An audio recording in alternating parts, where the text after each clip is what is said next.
Armonizando tu ser con la palabra de Dios. Estamos estudiando el Evangelio de San Mateo de la Biblia latinoamericana en el Nuevo Testamento. Desde el capítulo 5 en adelante, las bienaventuranzas.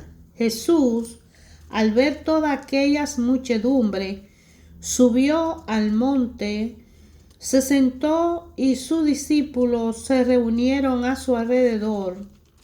Entonces comenzó a hablar y le enseñaba diciendo: Felices los que tienen el espíritu del pobre, porque de ellos es el reino de los cielos.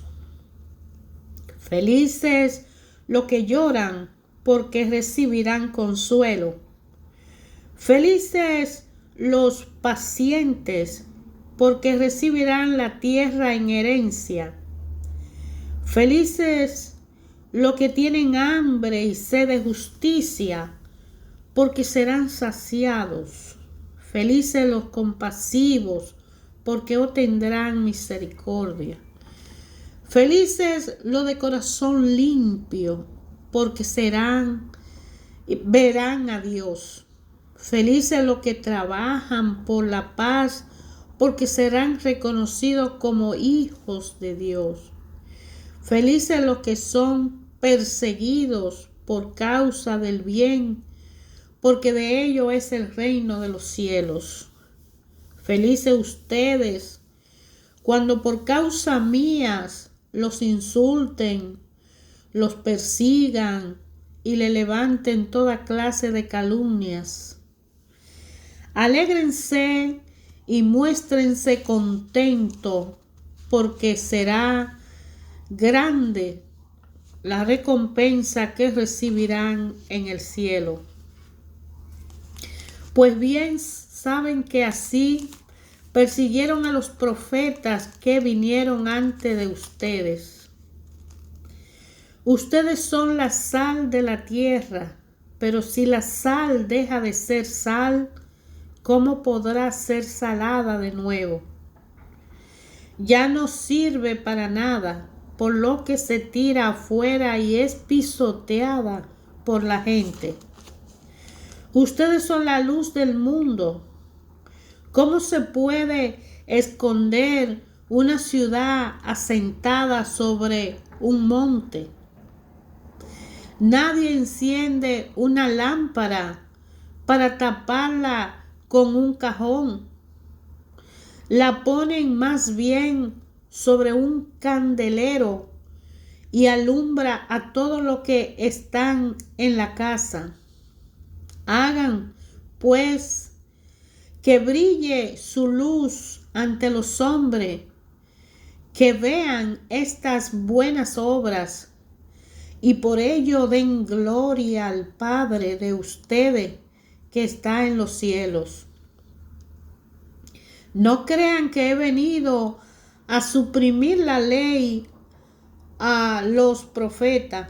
He venido para deshacer cosa alguna, sino para llevarla a la forma perfecta.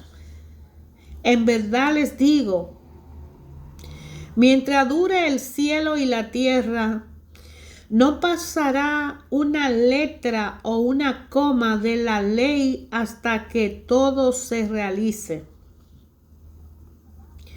Por tanto, el que ignore el último de los mandamientos y enseñe a los demás a hacer lo mismo, será el más pequeño en el reino de los cielos. En cambio, el que lo cumpla y lo enseñe será grande en el reino de los cielos. Yo se los digo, no hay en ustedes algo mucho más perfecto que lo de los fariseos o de los maestros de la ley. Ustedes no pueden encontrar en el reino de los cielos, Ustedes han escuchado lo que se dijo a sus antepasados: no matarás. El homicida tendrá que enfrentar a un juicio. Pero yo les digo, si uno se enoja con su hermano, es cosa que merece juicio. El que ha insultado a su hermano merece ser llevado ante el Tribunal Supremo. Si lo ha tratado de renegado de la fe, merece ser arrojado al fuego del infierno. Por eso, si tú estás para presentar tu ofrenda en el altar y te acuerdas de que tu hermano tiene algo contra ti, deja allí mismo tu ofrenda ante el altar y vete ante hacer la paz con tu hermano. Después vuelve y presenta tu ofrenda. Trata de llegar a un acuerdo con tu adversario mientras va todavía en el camino de juicio. ¿O prefiere que te entregue al juez y el juez a los guardias, que te encerrarán en la cárcel? En verdad te digo, no saldrá de allí hasta que haya pagado hasta el último centavo. Ustedes han oído que se dijo: no cometerá adulterio. Pero yo le digo, quien mira a una mujer con malos ojos, ya cometió adulterio con ella en su corazón. Por eso, si tu ojo derecho te está haciendo caer, sácalo y tíralo lejos, porque más te conviene perder una parte de un cuerpo y no que todo tu cuerpo sea arrojado al infierno. Y si tu mano derecha te lleva al pecado, córtala y aléjala de ti, porque es mejor que pierda una parte de tu cuerpo y no que todo tu cuerpo sea arrojado al infierno. También se dijo: el que se divorcie de su mujer debe darle un certificado de divorcio. Pero yo le digo, si un hombre se divorcia de su mujer, a no ser por motivo de infidelidad, es como mandarla a cometer adulterio. El hombre que se case con la mujer divorciada cometerá adulterio. Ustedes han oído lo que se dijo a su antepasado: no jurará en falso y cumplirá lo que has jurado al Señor.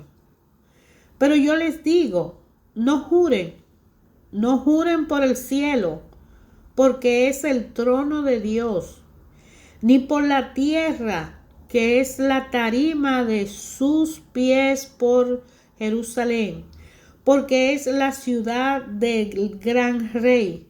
Tampoco juren por tu propia cabeza, pues no puede hacer blanco o negro ni uno solo de tus cabellos. Digan sí cuando es sí y no cuando es no. Cualquier otra cosa que se le añada viene del demonio. Ustedes han oído que se dijo: ojo por ojo, diente por diente. Pero yo les digo, no resistan al malvado.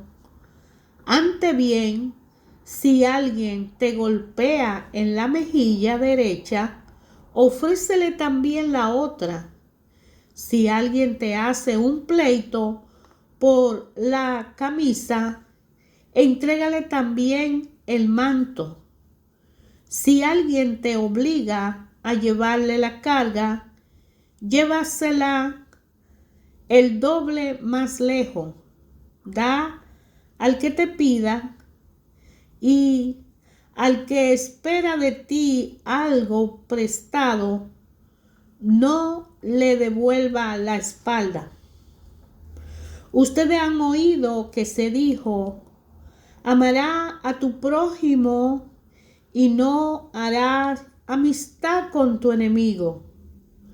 Pero yo les digo, amen a sus enemigos y recen por sus perseguidores, para que así sean hijos de su Padre que está en el cielo, porque Él hace brillar su sol sobre malos y buenos, y envía la lluvia sobre justos y pecadores. Si ustedes aman solamente a quienes los aman, ¿qué mérito tiene? También los cobradores de impuestos lo hacen. Y si saludan solo a sus amigos, ¿qué tiene de especial? También los paganos se comportan así. Por su parte, sean ustedes perfectos, como es perfecto el Padre de ustedes que está en los cielos. Hermanos, ayer, hoy, siempre, Dios Padre, a través de su palabra que es eterna y permanecerá para siempre, habla a nuestras vidas, a nuestros corazones, habla a nuestra conciencia. Jesús subió a la montaña. Mateo, aquí en el Evangelio, sitúa el discurso de Jesús en algún lugar de las colinas que bordean el lago de Tiberíades. Eso, no obstante, habla de un monte para recordar el monte Sinaí, como donde Moisés había recibido la ley. Habla de esto Éxodo 19. Es porque en este primer discurso de Jesús, como habla la introducción de Mateo, lo presenta como el maestro que da a Israel y a todos los hombres la nueva y definitiva ley. La fórmula, pero yo le digo, esa manera de Jesús expresarse aparecerá 6 veces para recalcar la posición entre la ley de Moisés y la nueva ley. Ya Jesús aquí en este sermón nos está dando una nueva ley. Felices, este primer párrafo nos representa al nuevo pueblo de Dios, a quien le ha sido dada la ley. No olvidemos que para la Biblia, la ley no solo son los mandamientos, sino también las intervenciones y declaraciones de Dios que han hecho de Israel su propio pueblo, llamado a realizar una misión en el mundo. La ley había sido dada a los hijos de Abraham y de Israel, que era Jacob, a los que Moisés había sacado de Egipto. Muchos textos decían: feliz tú, Israel, es decir, tiene mucha suerte de haber sido elegido y es un gran privilegio para ti ser el pueblo de Dios entre todos los pueblos de la tierra. Feliz tú, porque a ti te ha confiado Dios su palabra. Eso lo menciona Deuteronomio capítulo 33, versículo 29, y el Salmo 144 en el versículo 5. Y he aquí que que de entrada el Evangelio no habla de otro pueblo de Dios. Ya no es el pueblo de las 12 tribus con su tierra, su lengua, fronteras y sus ambiciones nacionales, sino que es el pueblo de aquello que Dios busca en medio de todas las naciones. Y quienes son elegidos, que deben considerarse muy felices por tal llamado, son los pobres, los que lloran, los que muchas veces se han visto tentados de maldecir su suerte, su culpa y sus propias contradicciones. El Evangelio de Mateo nos presenta aquí ocho buenaventuranzas, mientras que en el Evangelio de Lucas, en el capítulo 6, del versículo 20 al 26, no tiene más que 3. Los pobres, los que tienen hambre y los que lloran. Pero eso no importa, pues en realidad no desarrolla más que un solo y mismo tema. La principal diferencia entre Mateo y Lucas en su evangelio radica en que sus bienaventuranzas se dirigen a dos grupos distintos. El evangelio de Lucas nos da la bienaventuranza tal como Jesús la proclamó. Se dirigía al pueblo sufrido, siendo uno de ellos, y le hablaba como hacían los profetas, sin matices y sin entrar en distinción de persona. Ustedes los pobres son los primeros beneficiados de las promesas de Dios. Entonces, en el Evangelio de Mateo, adapta la palabra de Jesús para su oyente. La iglesia se había difundido ya y en sus comunidades había de todo esclavo, gente sencilla y acomodada. En el Evangelio de Mateo, de alguna manera, se contempla la maravilla que Dios realizó en ello cuando pone en boca de Jesús estas congratulaciones. Felices aquellos que han acogido mi espíritu, porque verán a Dios. Y el Evangelio de Mateo completa su lista con los artesanos de la paz y los de corazón limpio. En resumen, Lucas dice a quienes se dirige con prioridad la evangelización y es al pueblo más sufrido y postergado. Y el Evangelio de Mateo, por su parte, felicita a los que ya ingresaron a la iglesia si son dignos de Dios que lo llamó. Los que son llamados felices no lo son porque sufren, pues esa expresión sonaría mal, sino porque se le abre el reino. De ello es el reino de los cielos, e inmediatamente después poseerán la tierra. La contradicción es solo aparente. En primer lugar, hay que entender el término cielo en el sentido que tenía en tiempo de Jesús. Por respeto a Dios, los judíos no querían nombrar y preferían designarlo como con otra palabra. El cielo, el poder, la gloria. El reino de los cielos significa exactamente el reino de Dios, lo mismo que el Padre que está en los cielos significa el Padre Dios.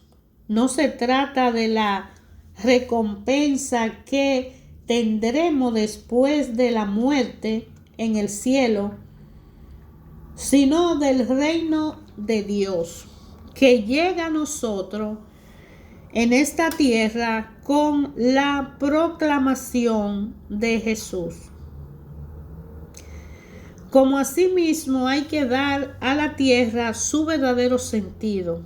Esta tierra, para la Biblia, era la tierra de Palestina, pues allí era donde Dios venía a salvar a su pueblo.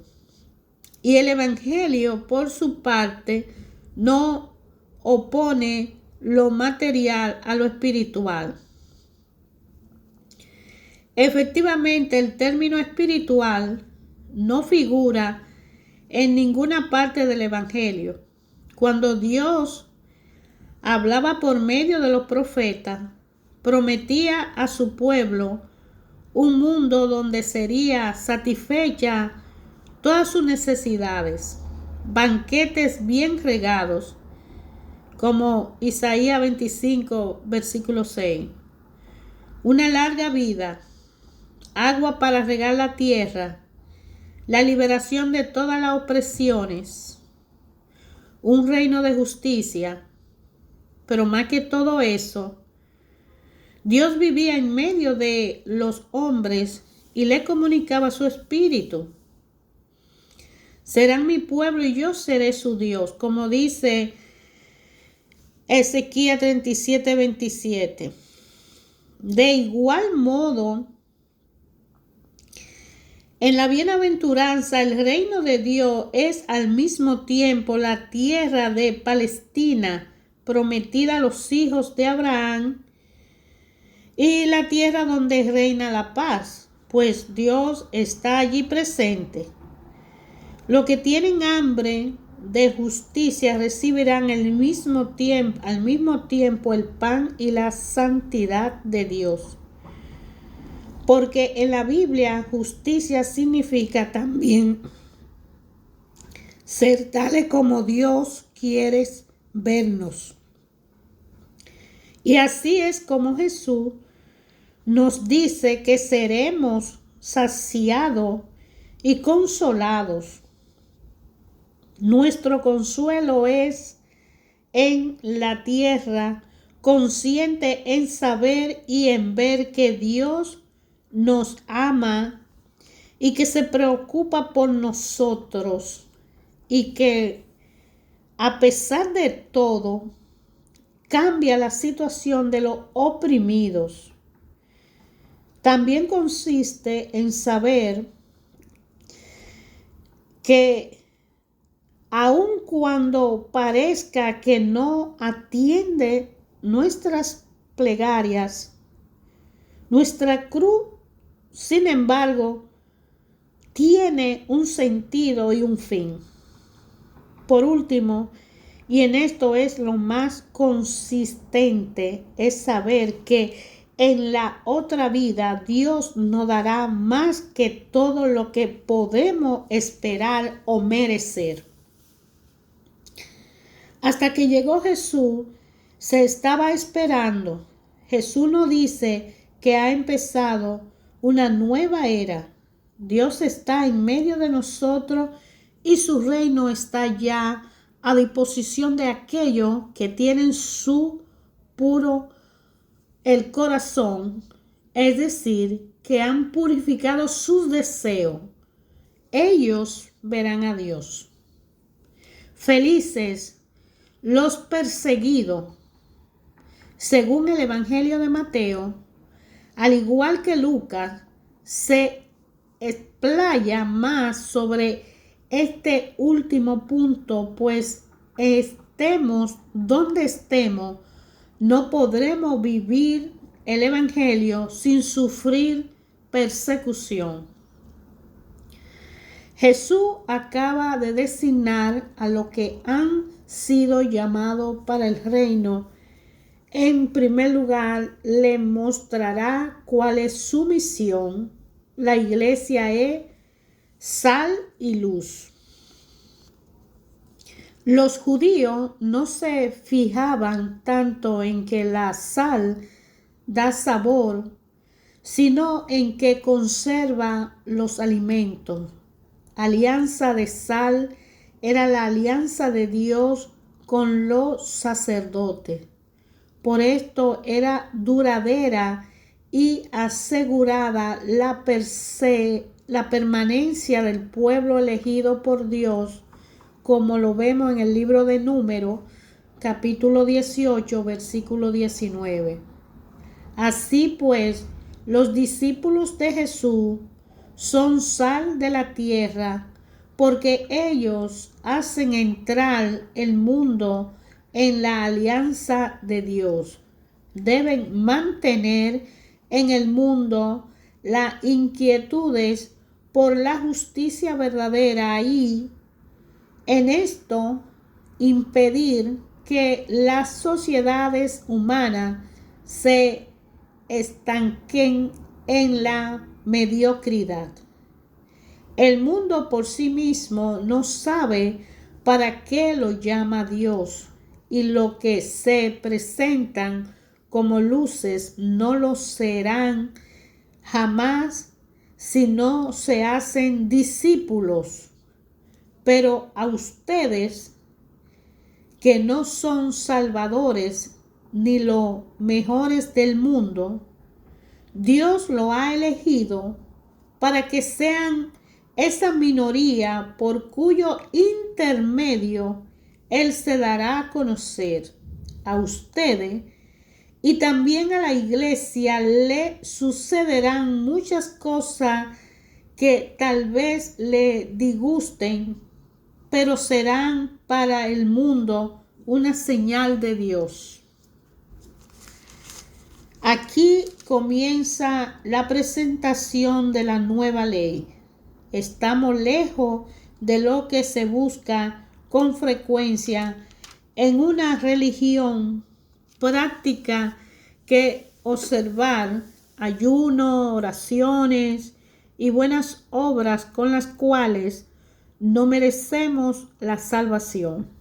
Jesús casi no hablará de todo eso, pues la Biblia ya se ha extendido ampliamente sobre el tema, y el mismo estudio de la Biblia nos muestra que esas leyes y prácticas están siempre ligadas a una determinada cultura y que deben adaptarse a los tiempos. La ley, esa palabra designaba a veces a toda la religión de Israel. La ley de los profetas era una manera de referirse a toda la Biblia.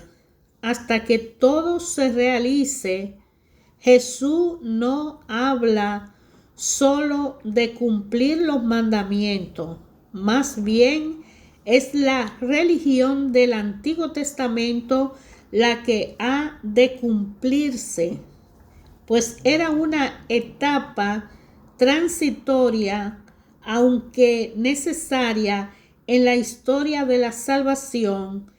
La profecía tenían que cumplirse. Asimismo, los ritos y sacrificios de dicha religión, que expresaban a su manera el mérito del pecado y de la misericordia, debían aclararse en la persona de Jesús.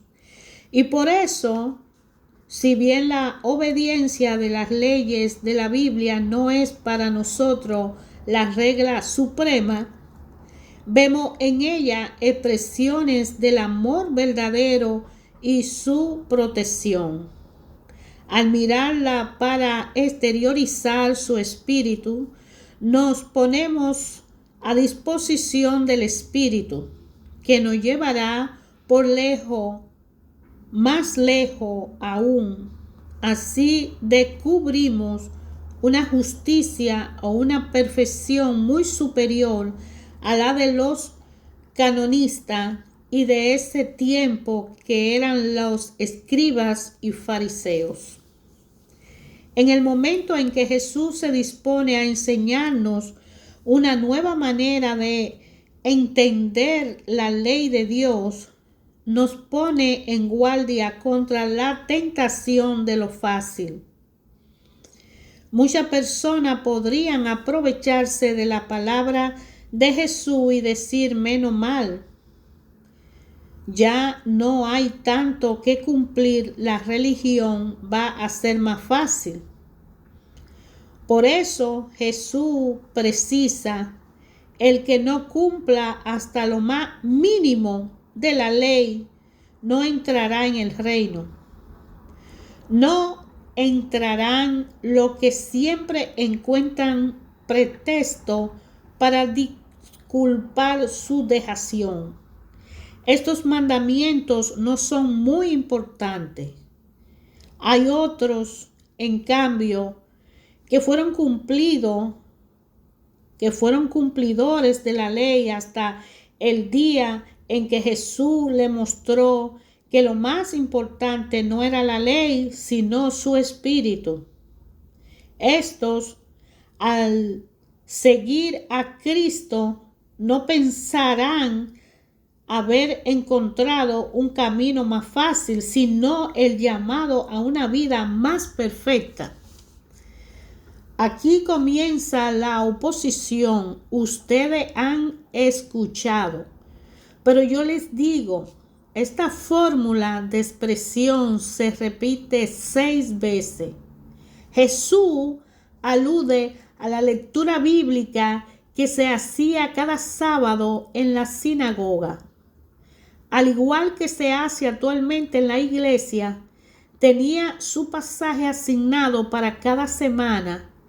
Se escuchaba el texto hebreo o se lo traducían al arameo, la lengua popular, y los dirigentes de la sinagoga o los invitados ocasionales hacia el comentario Jesús le había dado a conocer tomando la palabra en esa asamblea, y es muy probable que más de una vez haya dicho: ustedes acaban de oír, pero yo les digo, pues hablaba con autoridad, como lo dice Mateo 7, versículo 29.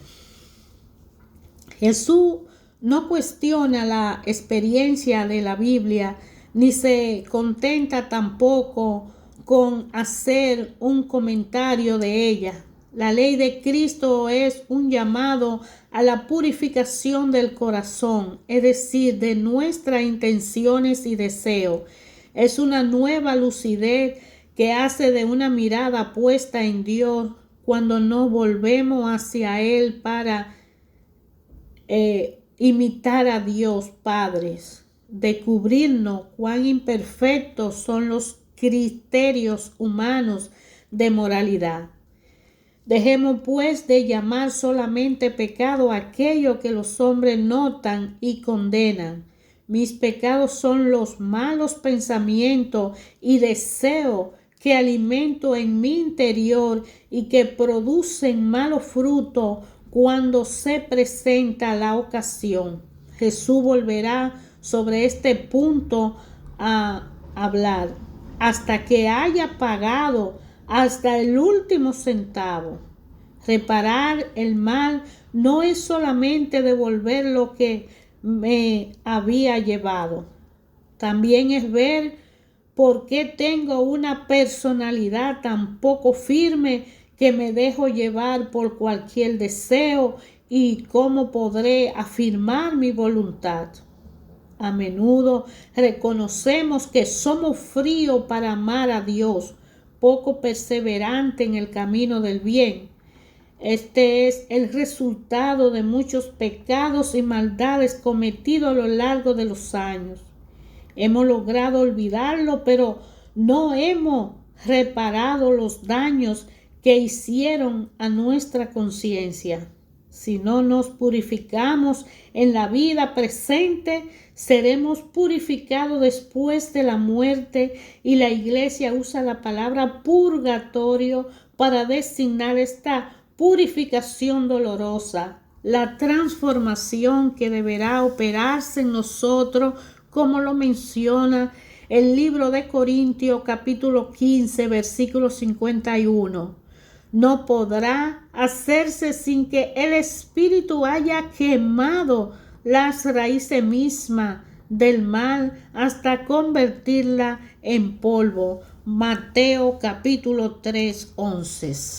Así que Dios es el camino, la verdad y la vida en nuestra vida de la mano de Jesús. La pregunta es, ¿cuál es tu plan para tu vida? Proverbio 3, versículos 5 y 6 dice que hay que someterse a Dios. Hay que confiar en Dios. Hay que ponerse a disposición de Él y preguntar, ¿cuál es tu plan para mi vida?